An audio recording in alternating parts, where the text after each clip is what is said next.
السلام علیکم ورحمۃ اللہ وبرکاتہ۔ کیا غیر اللہ سے مانگنا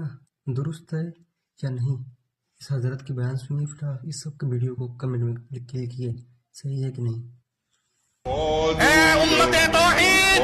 اے امت اسلام، اے اعتدال کے داعی اہل الحدیث کی جماعت، اے نوجوانوں، اے مالداروں، اے عزت والوں، اے قلم کی طاقت رکھنے والوں، اے زبان کی قوت رکھنے والوں، اے مال کی پاور رکھنے والوں، اگر اللہ نے آپ سے یہ سوال کیا جب میری توحید کو چھوڑ کر لوگ قبروں پہ سجدہ ریز تھے، لوگ قبروں کا طواف کر رہے تھے، لوگ پیروں کو اللہ کا نام دے رہے تھے، تم نے اپنے مال سے، اپنی جان سے، اپنی قلم سے، اپنی زبان سے، اپنی صلاحیتوں سے، اپنی طاقتوں سے، اپنی قوتوں سے کتنے لوگوں تک لا الہ الا اللہ کا پیغام پہنچایا، جس پیغام کے لیے محمد کریم صلی اللہ علیہ وسلم کے پیارے چچا کے جسم کے انگ انگ کو کاٹا گیا۔ آپ نے اعلان کیا